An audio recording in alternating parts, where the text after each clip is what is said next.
Who are you? You're not from the ministry, are you?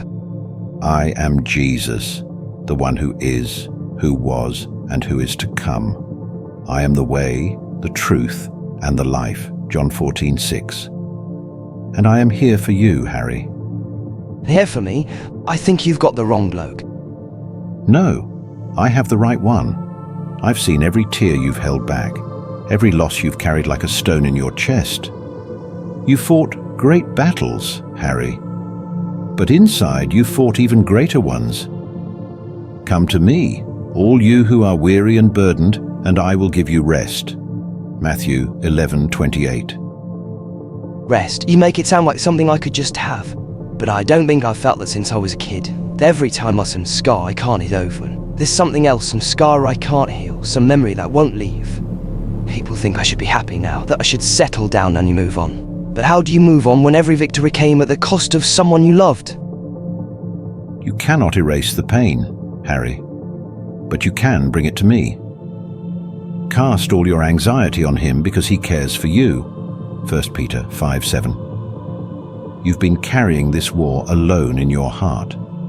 Let me bear it with you.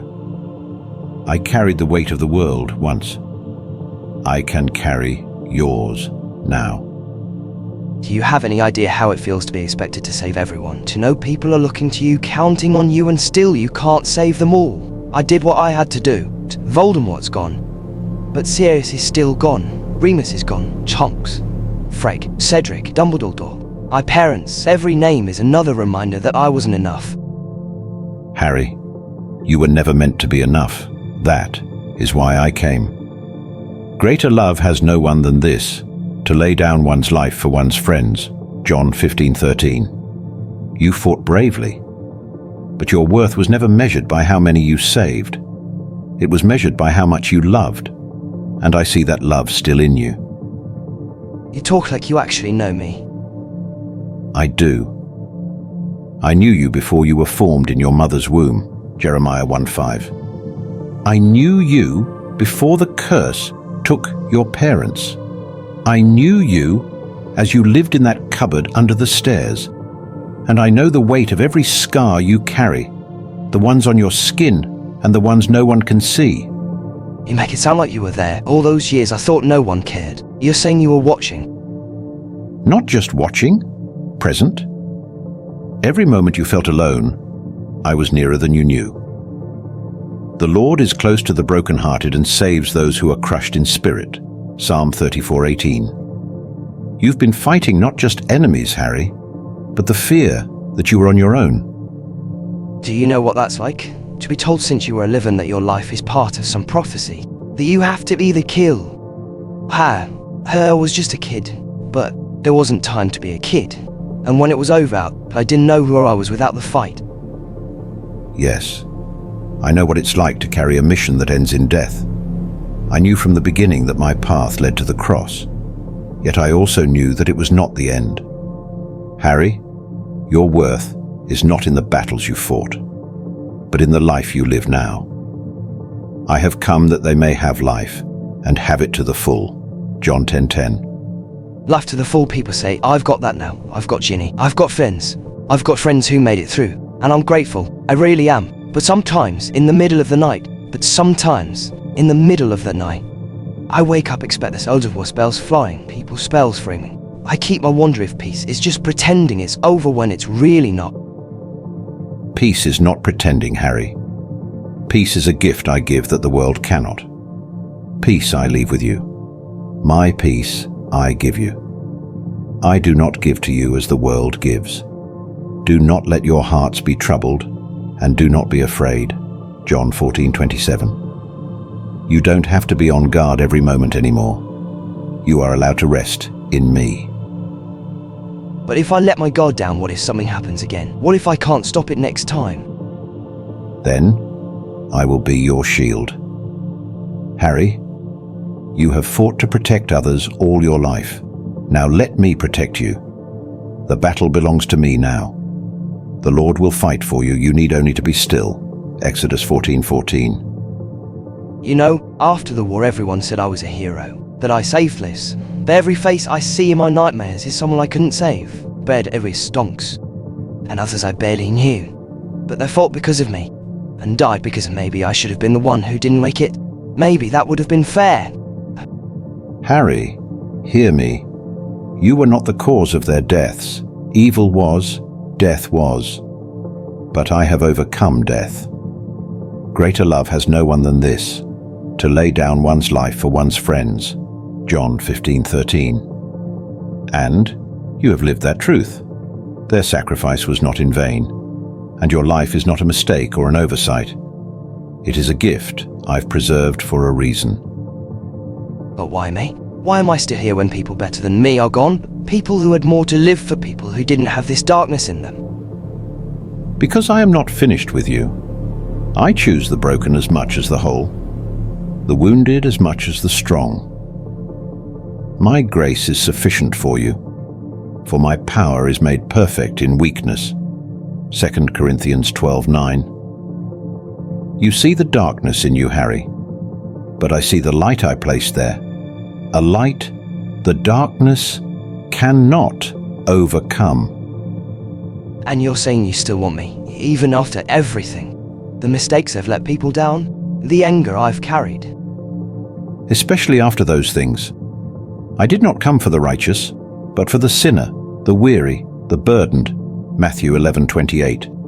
I know every scar on your body and every scar on your heart.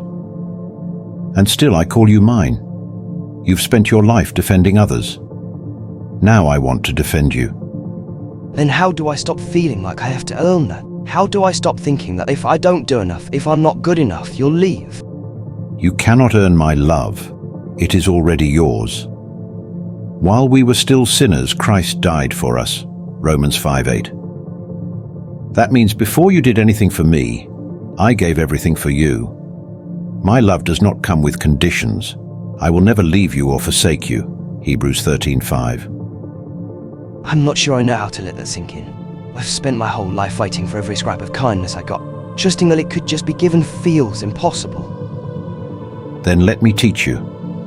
It starts by laying down your wand, not to abandon who you are, but to trust that you are safe without it. Let me carry the weight you've been holding since you were a boy. Cast all your anxiety on him because he cares for you. 1 Peter 5:7. I've a better family now. Ginny, the kids, I'm happy, I suppose. At least I try to be. But after everything I've seen, I can't help wondering, is this it? Am I just meant to live quietly now? Is tucking the kids into bed and showing up for work enough to make my life mean something? Or is that selfish? Shouldn't I be doing more for you? Harry, listen to me. The value of a life is not measured by constant battle. Whatever you do, work at it with all your heart, as working for the Lord. Colossians 3:23. That means the love you pour into your children, the way you honor your wife, the quiet choices you make for integrity. These are holy in my eyes. You are not failing me by living in peace. You are honoring the gift I gave you. But I spent so long thinking that my worth comes from fighting, from winning, from being the way of darkness. If I'm not out there doing that anymore, then what am I? You are my son. That is who you are before anything else. Your calling is not always to swing the sword. Sometimes it is to heal the ones who have been wounded by it.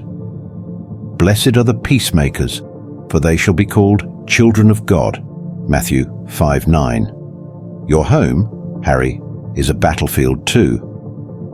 But it's a battlefield for love, for truth, for raising the next generation to know me.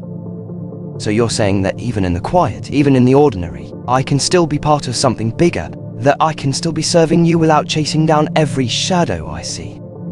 Yes. And in fact, some of the greatest battles you will fight now are not against enemies you can see.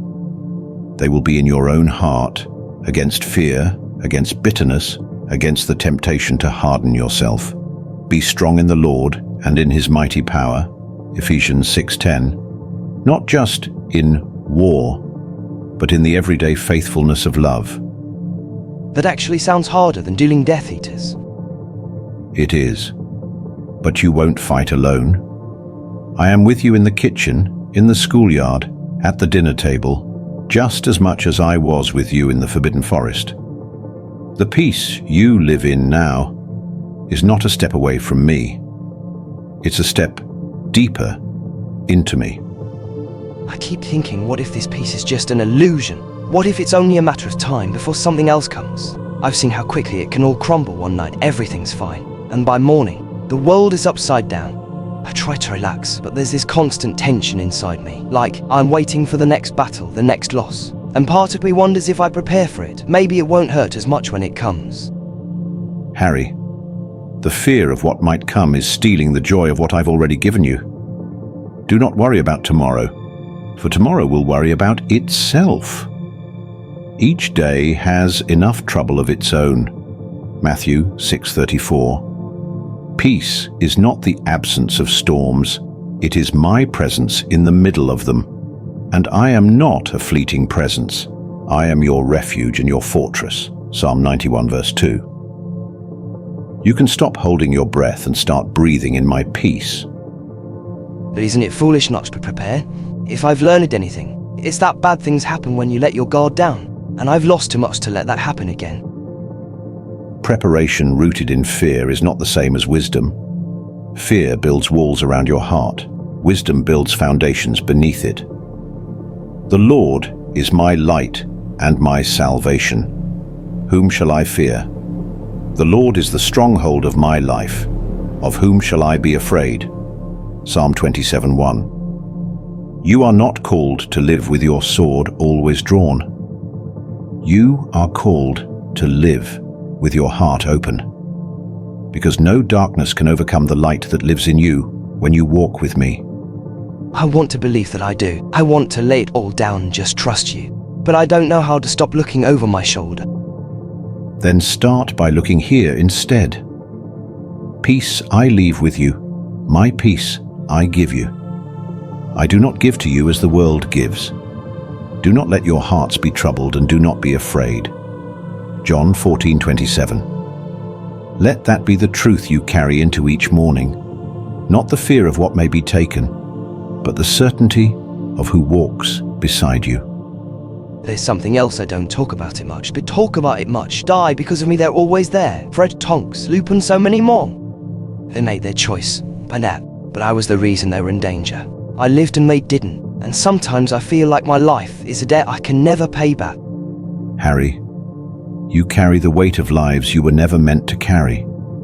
Guilt binds you to the past, but I came to set the captives free, and that includes you.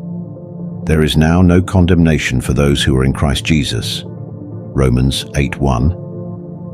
The sacrifice of others for you does not diminish the value of your life. It affirms it. They believed your life was worth the cost, and so do I.